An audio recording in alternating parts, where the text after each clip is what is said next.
నేను మీ దివ్య. ఈరోజు వీడియోలో బంగాళదుంప మెంతికూర రెసిపీ అయితే చూపించబోతున్నాను. ముందుగా ఆనియన్, పచ్చిమిర్చి, బంగాళదుంప ముక్కలు కట్ చేసుకుని పక్కన పెట్టుకోండి. మెంతికూరని శుభ్రం చేసుకుని ఒక 2 times వాష్ చేసుకుని పక్కన వారేసుకోండి. తర్వాత స్టవ్ ఆన్ చేసి కడాయి పెట్టుకుని దాంట్లోకి ఒక 2 tablespoon ఆయిల్ వేసుకుని కట్ చేసుకుని పక్కన పెట్టుకున్న ఆనియన్, పచ్చిమిర్చి వేసుకుని ఒక 2 నిమిషాల పాటు మగ్గనివ్వండి. తర్వాత ఒక రమ్మ కరివేపాకు, పక్కన పెట్టుకున్న బంగాళదుంప ముక్కలు కూడా వేసేసుకోండి. అల్లం వెల్లుల్లిపాయ పేస్ట్ వేసుకుని మొత్తం అంతా ఒకసారి కలుపుకొని పచ్చివాసన పోయేంత వరకు మగ్గ పెట్టుకోవాలండి. తర్వాత మెంతికూర కూడా వేసేసుకుని దగ్గరికి మగ్గ పెట్టుకోవాలి. మెంతికూర మనం ఇంత క్వాంటిటీ తీసుకున్నాం కదండి, కర్రీ అయ్యేసరికి సగం క్వాంటిటీ వస్తుంది.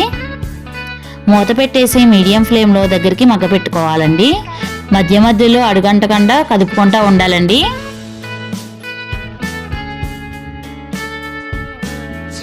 ఇలా కర్రీలోని వాటర్ని ఎవాపరేట్ అయితే అయిపోవాలండి. మనకైతే ఇంకా కొంచెం వాటర్ ఉన్నాయి.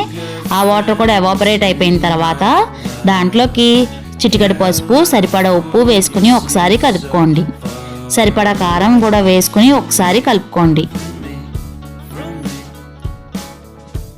ఒక 2 tablespoon గడ్డ పెరుగు అయితే వేసుకోండి, చాలా టేస్టీగా అయితే ఉంటుంది.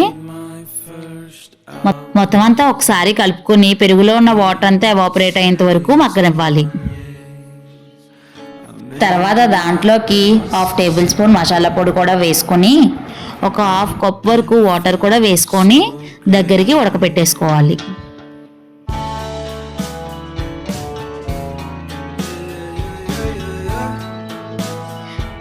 ఇంతే అండి, బంగాళదుంప మెంతికూర కర్రీ అయితే రెడీ అయిపోయింది. మా వీడియో మీకు నచ్చినట్లయితే లైక్ చేయండి. ఇంకా మరిన్ని వీడియోస్ కోసం మా యూట్యూబ్ ఛానల్ని సబ్స్క్రైబ్ చేసుకోండి. Thank you.